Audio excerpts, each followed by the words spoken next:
नमस्कार मित्रांनो, स्वागत आहे तुमचं आमच्या एज्युकेशनल न्यूज या यूट्यूब चॅनेलवर। तर मित्रांनो, या व्हिडिओमध्ये आज आपण 8व्या वेतन आयोगाच्या तयारी दरम्यान आनंदाची बातमी, वाहतूक भत्त्यासह महागाई भत्ता इतका वाढण्याची अपेक्षा याबद्दल सविस्तर माहिती पाहूयात।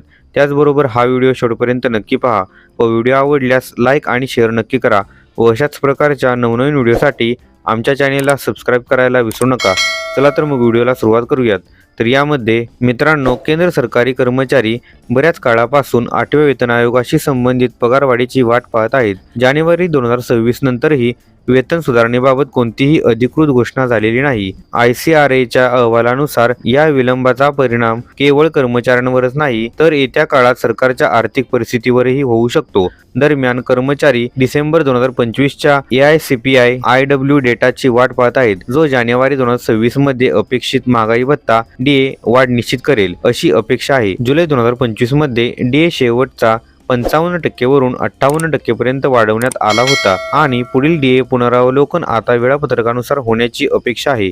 केंद्र सरकारी कर्मचारी त्यांच्या महागाई भत्त्यात DA संभाव्य वाढ होण्याचे मूल्यांकन करण्यासाठी डिसेंबर 2025 साठीच्या अखिल भारतीय ग्राहक किंमत निर्देशांकाच्या प्रकाशनाची आतुरतेने वाट पाहत आहेत। केंद्र सरकारी कर्मचारी आणि पेन्शनधारकांसाठी महागाई भत्ता दर 2 वर्षांनी सुधारित केला जातो। यापूर्वी जुलै 2025 मध्ये महागाई भत्ता 55% वरून 58% पर्यंत वाढवण्यात आला होता। DA वाढीसह वाहतूक भत्ता देखील वाढतो।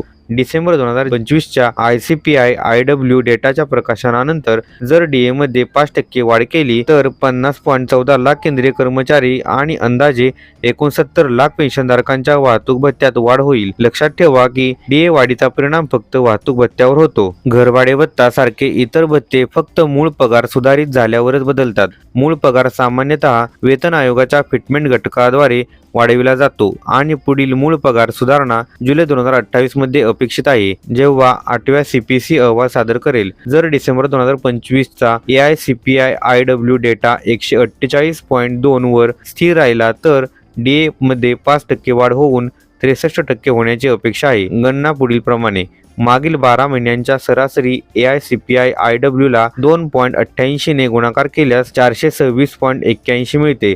यातून 261.41 वजा केल्यास 165.4 मिळते, ज्याला 261.41 ने भागल्यास 0.63 मिळते।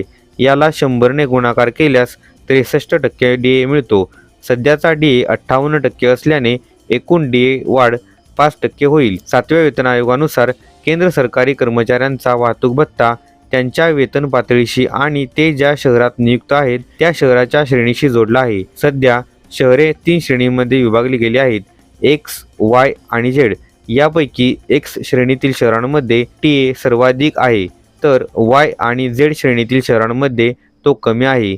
वाहतूक भत्ता दरमहा एक निश्चित रक्कम म्हणून दिला जातो आणि त्यात महागाई भत्ता देखील जोडला जातो। शिवाय 14व्या आणि त्यावरील स्तरावरील कर्मचारी जे ऑफिस कारसाठी पात्र आहेत परंतु ते वापरत नाहीत त्यांना दरमहा 15,750 रुपये मिळतात। शारीरिकदृष्ट्या अपंग कर्मचाऱ्यांना लागू असलेल्या TA रकमेच्या दुप्पट रक्कम मिळण्याचा अधिकार आहे। 7व्या CPCच्या अंमलबजावणीपासून DA मध्ये सातत्याने वाढ होऊन तो 58% झाला आहे।